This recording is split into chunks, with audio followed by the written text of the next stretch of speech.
Assalamualaikum warahmatullahi wabarakatuh. Selamat siang teman-teman. Yang terhormat Ibu Tria Mulia Francisca SIMPSI sebagai dosen pengampu kewirausahaan. Kami dari kelompok 7 dengan saya Cinta Triwahyuni dan teman-teman saya. Saya Naysila Eka Putri. Saya Natasha Aulia. Saya Indah Wahyuni. Di sini kami akan menyampaikan antara pekerjaan atau pengusaha yang akan disampaikan oleh Natasha Aulia. Baiklah, antara pekerja atau pengusaha, kami memilih untuk menjadi pengusaha. Lebih tepatnya pengusaha toko ATK yaitu alat tulis kantor. Kenapa pengusaha? Alasan yang pertama yaitu kebebasan. Sebagai pengusaha, kami memiliki kontrol penuh atas keputusan bisnis, tidak terikat pada aturan yang ditentukan oleh orang lain sehingga dapat mengatur arah perusahaan. Yang kedua yaitu pengembangan diri. Dengan mengelola bisnis, membuat kami untuk belajar dan berkembang dalam berbagai bidang seperti pemasaran, manajemen, dan keuangan, sehingga meningkatkan kemandirian, kreativitas, dan manajemen waktu. Yang ketiga yaitu penghasilan atau pendapatan. Meskipun ada risiko, pengusaha memiliki potensi penghasilan yang tidak terbatas seiring dengan berkembangnya bisnis. Berbeda dengan pekerja yang memiliki batasan gaji tetap. Dan yang terakhir yaitu kesempatan untuk menciptakan lapangan kerja. Ketika bisnis sudah berkembang lebih besar, maka akan membutuhkan banyak tenaga kerja untuk mendukung operasional. Ini memberi peluang untuk membuka lowongan kerja bagi orang lain dan membantu mengurangi tingkat pengangguran. Selanjutnya, Untuk memulai usaha ATK atau alat tulis kantor dan fotokopi secara singkat, berikut langkah-langkahnya. 1. Riset pasar. Tentukan lokasi yang strategis seperti dekat sekolah, kampus, atau kantor. Pelajar juga butuh dan preferensi pelanggan potensial. 2. Modal awal. Tentukan modal yang diperlukan untuk membeli stok ATK, seperti pena, kertas, printer, dan mesin fotokopi. Mesin fotokopi baru atau bekas bisa dipilih sesuai anggaran. Ketiga, perizinan usaha. Urus izin usaha seperti surat izin usaha perdagangan dan NPWP jika diperlukan. Keempat, penyediaan barang. Cari supplier yang menawarkan harga kompetitif untuk ATK dan mesin fotokopi. Pastikan modal barang, kualitas barang memadai. Kelima, tempat usaha. Sewa atau buka toko di tempat yang mudah diakses oleh pelanggan dengan luas yang cukup untuk menyimpan stok dan menjalankan fotokopi. 6. Promosi dan pemasaran. Gunakan media sosial atau brosur untuk menarik perhatian. Tawarkan harga bersaing dan berikan pelayanan yang baik. 7. Layanan tambahan. Selain fotokopi, pertimbangkan menambahkan layanan seperti percetakan atau laminating untuk meningkatkan pendapatan. 8. Pengolahan keuangan.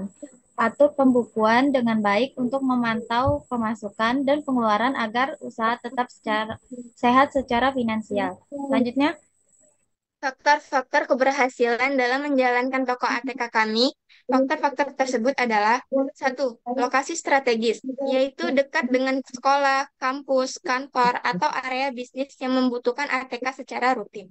Yang kedua, kualitas dan kelengkapan produk, yaitu menyediakan produk berkualitas serta kelengkapan yang bervarian, dari kebutuhan dasar hingga produk premium. Yang ketiga, harga kompetitif, yaitu menawarkan harga bersaing atau memberikan diskon untuk pelanggan tetap.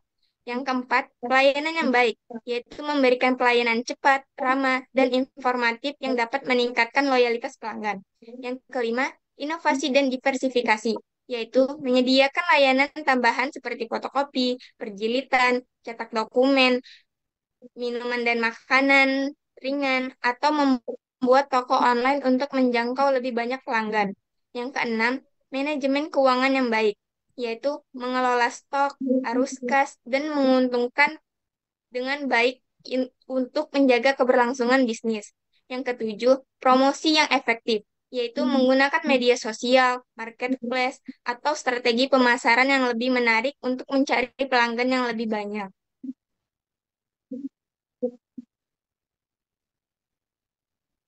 Ada juga faktor menyebabkan kegagalan dalam sebuah usaha di ATK. Faktor utama, satu, kurangnya perencanaan, tidak memiliki rencana bisnis yang jelas dan efektif. Dua, kurangnya pengelolaan, tidak memiliki pengelolaan keuangan operasional dan sumber daya manusia yang efektif. Ketiga, kurangnya inovasi, tidak memiliki kemampuan untuk berinovasi dan mengadaptasi perubahan baru. Keempat, kurangnya fokus pada pelanggan, tidak memiliki komitmen terhadap kepuasan pelanggan. Ada juga faktor pendukung. Pertama, persaing bisnis yang ketat dapat menyebabkan kegagalan. Dua, perubahan ekonomi. Perubahan ekonomi yang makro dapat mempengaruhi bisnis ATK. Ketiga, ketergantungan pada supplier yang tidak stabil dapat menyebabkan kegagalan. Maka dari itu dapat kami simpulkan hasil diskusi kami untuk memilih sebuah usaha yaitu ATK, alat tulis kantor. Dari hasilnya kebebasan pengembangan diri, penghasilan tak terbatas dan menciptakan lapangan kerja. Dua, langkah-langkah, riset pasar, modal awal, perizinan dan promosi. Ketiga, faktor keberhasilan, lokasi, lokasi strategis, kualitas produk, harga kompetitif, pelayanan baik, dan inovasi. Keempat, faktor kegagalan, kurangnya perencanaan, inovasi, dan fokus pada pelanggan, serta pesaing bisnis dan perubahan ekonomi. Dengan memahami beberapa faktor tersebut, dapat disimpulkan meningkatkan kesempatan dan sukses dalam usaha ATK. Ini hasil diskusi dari kami kelompok 7 yang memilih menjadi pengusaha dan membuka lapangan kerja dengan membuka usaha ATK, alat tulis kantor. Selesai juga hasil diskusi kami. Saya sebagai moderator mohon maaf kepada teman-teman dan semuanya, terkhusus kepada Ibu Cika. Mohon maaf kami apabila ada salah perkataan yang salah penyampaian. Kami akhiri. Wassalamualaikum warahmatullahi wabarakatuh.